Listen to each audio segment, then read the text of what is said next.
Hello people. Asandaza Chipo. But asandaza uti yakuita iri ndabaya life. Yeah, pane 6 people. But ino munhu no eda sei munhu. Edeki munhu no eda sei. No eda sei mwari we. Hello people. Toda kuzvezvo ku edha vanhu. Unochandisa chiko mwari nhandi Jesu. Uda kuuya kufoni. Iwo achimburuka muvhu. Chouya muhorose vanhu raini. Uya. Kuregere ndiwa di. Uya papa. Unouya nesure kuno. Vaudze kuti wachilei. Hey, itati hey. Unogondisunda uchindisundira kure sei. Chiuya apa. Chiti hello. Chiti. Kugusudi. Ndizongochita. Vanhu vatari kuchinja mwari we.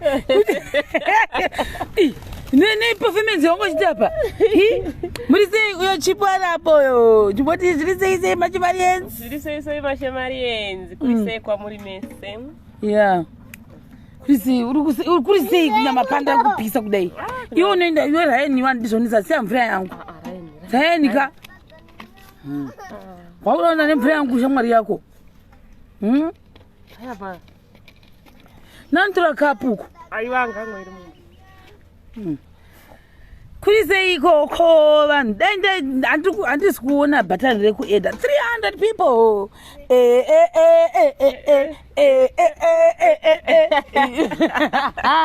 Chiuya zvemukudzei. Uya mukudzei mbona mukudzei ndamukudzei brother yangu anonzi mukudzei. Chiuya kunogogareiko kuno kuri kupisa veduwe. Mumbomumhorosa vanhu imboti hesi unenge uchiverenga apa mazita. Chirega ndikudirire. Mwe, changini. Yodini zokwadi Nyamapanda munhu zokwadi ndatambura nezvana izvi. Oh, yandi kudiri. Uipedzi. Kwangorega kuipedza chete shamu. Saka ndinochiona apo chiti Eugenia Antonio uri sei, tine Vimbo Murambiwa uri sei, Tsitsi Nyamante, chivaverenga uchivamhorosa vanhu. Nepatira ndisi kumbozvo. Wauoni padhuze. Mimi zvongo ndodona. Wapedzeresa. Ngoverenga chiro. Chero ndichingoenda. Chigumwe chako chiri papi kwewe. Kufesi handisi kuiona yakwana. Kauya uchinje position uye apapa. Kawati patakagara. Kuna kuri kupisa kau. Yogara unosagara muzoro gara pa. Toya koko. Katinde kwavari. Kati kuratize 400 people kati varatize kwatiri kuda kuinda. Uyu. Ndio kwatava uko vari kumbota design. Design tsonso. Iratisi bag number 3 ere. Ndiroka. Number 2. Amurose izvona. Makadi yenyu. Musekerera zve. Sika zvese kutaura kawani. Maenzo muri sei mashemarienzi. Basa riri kufamba. Live stream musazodhomoka. Vanhu hazvieditiki. Biuza vari koko kwaita manyama. Oh, abulat. Chipolisias. Straight kuenda pamba pako. Ukati zvingandinonokira. Chimbotaura kunzwa sei apa? Ndikunzwa kufara nebasa rikuitwa panapa. Zvikuratidza kuti basa riri kufamba zvakanaka, enderane minutes kuti ripere. Minutes chaiwe? Saka apa izvi 507 people. Uibata zve mukudzei Chipo damboti utadzungu.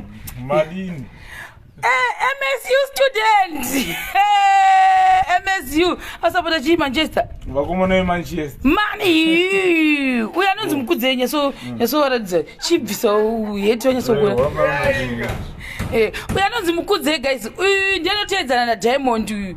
Mozviona manje. So uya zvemeguru. Vakudongora ndokuindepi. Mira kwanzi zviri sei chivamhorosa mastudents epa MSU. Zvishava necampus. Vamhorosa nemalecturer. Yes, malecturer ananzani ivavo varipo. Zvese nemukuru wechikoro. kusaka unotiza yangaseka mwana wasukutiza taura 600 people kona sukusodei unosodei unosimbotaura wani chiuya Chipo taura izvizvi tine 613 people vari kuona saka nongo kwati edited iyo imba yedu iyo saka muri madigwa mvura musati makupindiwa mozviona apa akatiwa kanonzi ka step down kakupinda nemubedroom apa vaisa mavhu kuti mvura iyaya isateukire pasi yese inogamwa nemavhu ndemajecha river sand ndizvo here zvandataura ndizvo here chimbomhoreseka mafanzi enyari panyamapanda pabhodha apo ndinongomhoresa wese wari panyamapanda vari kusapota mashemarenzi anenge ari kutisapota pane basa ratiri kubata ndinoti maswera sei ko timu yenyu zviri kudliwa nasi aiwa timu yedu yearsenal imbodyiwe 700 people watching yeah ndosvetukaseko naimwari wemegru avo megru laudzo aiwa ifacebook live stream yatiri kumhoresa nevanhu shamhorosai chimbotenduzezhezha ite meguru uye apa pamunyatso kuonekwa uko meguru vepuru vari pano mwari we itaitioni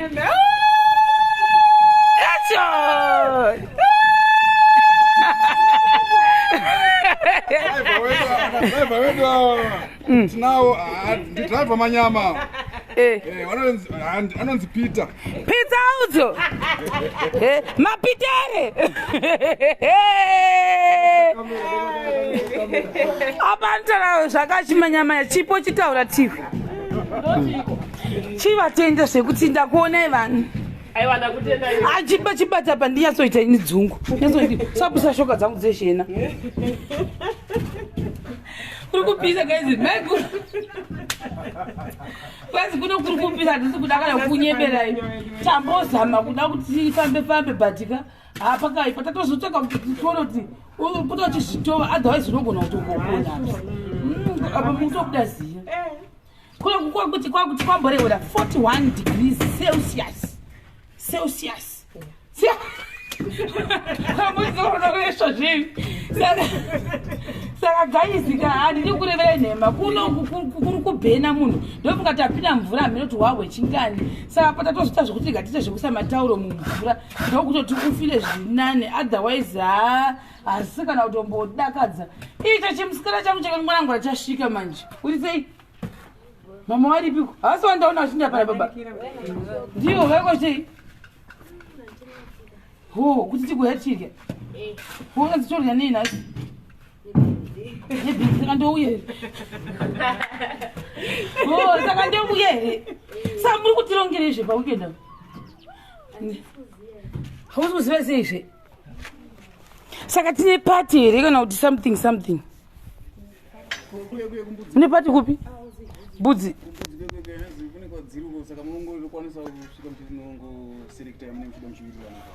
padhuze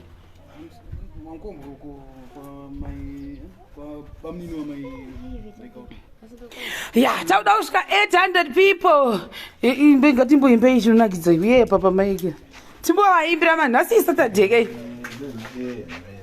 sekuti papi pana hatina kuguma haya nhasi ndo pamazotauravo mwari wejesu kristu mbodenga chivagrebha ika kana vakambotaura itipwe uyai kuno aiwazve uyai ava vari apa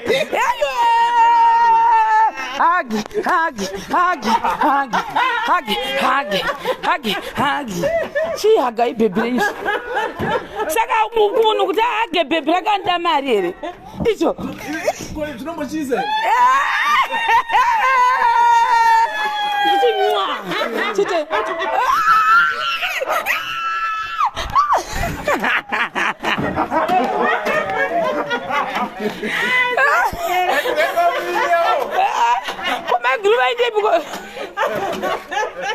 magruvaindipule vaingotisa sei vasarira nhasi taionerera nhasi pano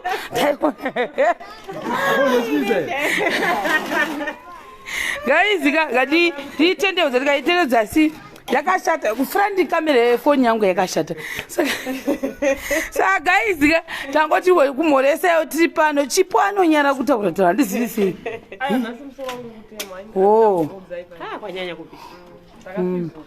kafizuka kufana mbonopinda mvura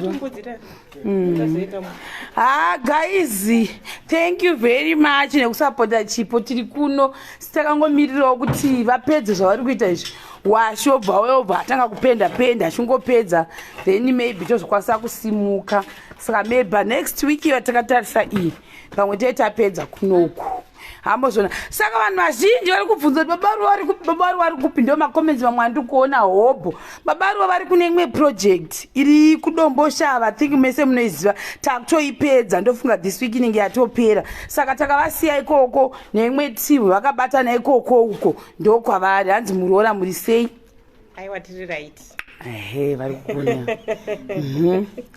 Nhasi takalaksa pane something chatakamirira saka we don't know kuti chiri chocho chatakamirira chacho nichabva kuHarare kuti zvichafamba here zvichasvika sei. You see the surprise. You don't know. You don't know. It's a praise. You don't understand. You don't understand. Unozodei? Idzungurira ratotanga kuhakira kesho.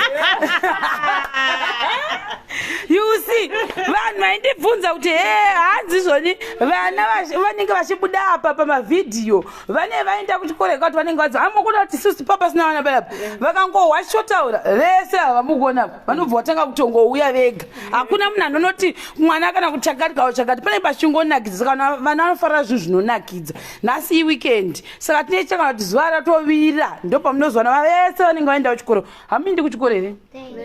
Munouya panapa nguwai? Hapana babata hapadzingwi vana hapadzingwi vanhu kunzi ibvai pano. Anyway, shout out to ningirikini vanhu veku SDA 7th day. Ndo SDA 7th day masavadha ndiyo vandamboona uko pana chimbotenderera zvangu.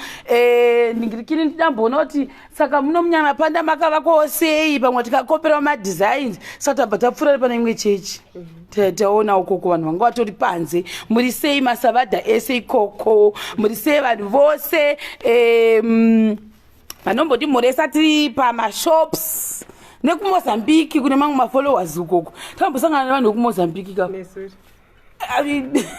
nezuro takambenge tiri kumozambiki zvatimbonoona maplaces. Then the other day tikazoona vanhu vekumozambiki futi vamwe vakatimhoresa vanga vari kuside kunoku vachitodzokera. So I was like ko imi munotionawo sei muri ikoko? Vakati tinozvinzwa. Kati okay fine. Saka hanzi baba vane maropafadza vana havabvepo. Wazviwa here Chipo? Ya ndikuzvinzwa. Saka ndozve I think ndokatangu ndokati here budi bebira varipo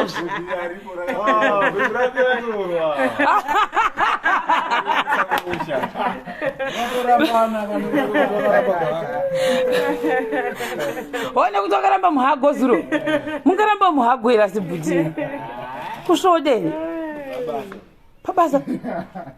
pabasa vahagiwa ndianakadero ndianakadero kwedu kunohagiwa munhu hanzi aripi Chipo uyu Chipo ari apa patafoni umhoresesa mhoresa uchiverenga ukwasa uverengeri vanhu haugoni handivakwanisi haugoni.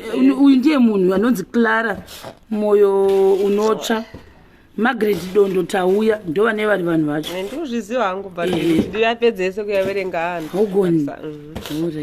ndozviziva. Muri sei guys? Tiri kuno kunyamapanda kuri kupisa zvisingaite. Aiwa tinawo sisi shero aiwa kuri kufaya zvokuti kana waenda ka tichambosara takasurukirwa zvisingaite. Aiwa kuno kuri kunakidza meno kwamuri ikoko. Saita Chipo akarohwa neflu guys. Chipo kandipa flu and I tell you ndakachimudza Chipo usatomboita mistake yekundipa flu because ndikangopo ndikarohwa neflu achaita dzungu pano ndiani Makamboiona we question haibudi ndikangorohwa neflu chete zvatovharana bozi ndatovata zviputonyangadza kuti ndodini kumwari weye ndindototi chipo chindipepa ndinoita zvokupepewa futi kena handisimuki ndinoita zvokuti mvura ndida kunogeza ungandigonere chipo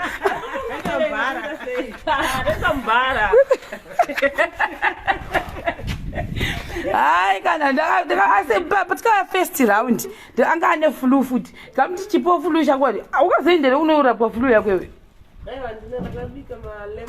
kwakadii kuchipatara kupuwa mushongeni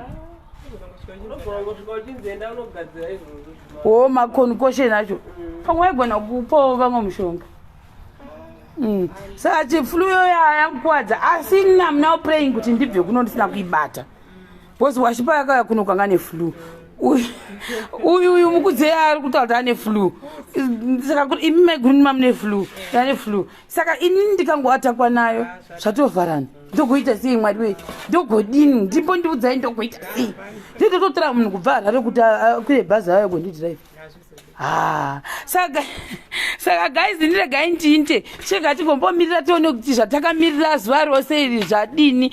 Thank you vanhu 800 people unozodei ndakuinda asi munhu ane dzungu abatwe nefuruka ndinoziva ndena izvi saka imuri kuti ndine dzungu here imi matodero samukuti kuti matotikonfema kuti ndine dzungu matotiudza zvazvi pamwoyo vataura zvazvi pamwoyo mwoyo wenyu wangu wachitsva pesapi zvabuda munhu ane dzungu abatwe neflu why sami kuti ndonyanya kusvetuka kudarika vanhu vese ri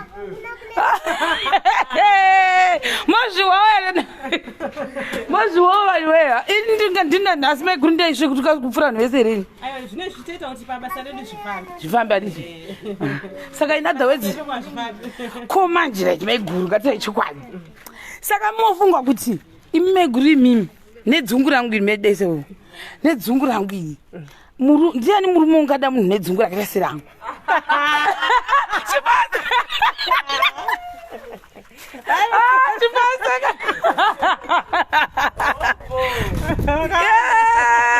Chipo ine mabhudhi ngatibatsirane ndodini unless maybe dzungu rangu rakanyanyisa like I have to tone it down dzungu rebasa aiwa idzungu rebasa of course idzungu rekuti ndirarame asizve kozve marriage sei tofira izvozvo mwari mwari wacho ni kubva ni vari kunanaira zvemi vachasvika chipwase kana kuti mafesi anenge achitya dzungu mukudzei uri kuti kuditaura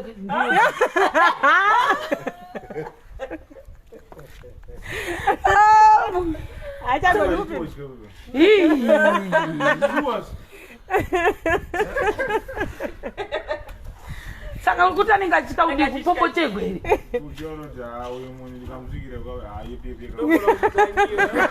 guys mukwatongondiudza kuti ndine yepu ini ndine yepu ka ndosataura watotora poinje kuti ndine yepu saka ndodii ndinopikira here saka ndinopikira zveini nai mondizwa zvotagwa ndea zvanzi yangu ndikudzei sokuti nini vanhu vanenge vachitonditya kuti ndikachena meri saka une kuti ndakuisa kamera ndokuisa zvinoenderana nemutupo futi mutupo wangu kuti unoita sei kuti unopopota kuti une dzungu kotaurisa asi kana ndichitaurisa ndeitaurisa zvakashata nemunhu here kana ndeitaurisa zvakaita sei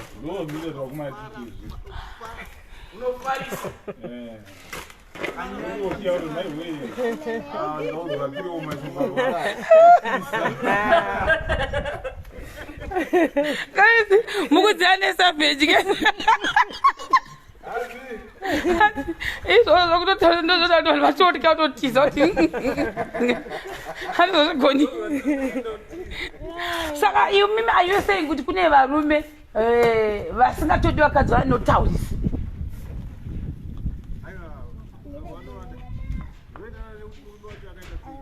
mutupo wangu ini moyo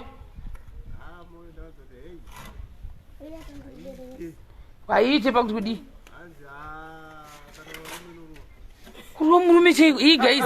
Ai. Manje apa panda kunyebera ndisi moyo. Saka mchaita sei. Asa ndisi moyo sei. Ndachi kunyebera ndada kwali moti kudi. Indiri zebra. Manje njenje. Adishi, asumuri tembo. Haina kupona tembo. Apa mukadzonywa munodero zvemutano.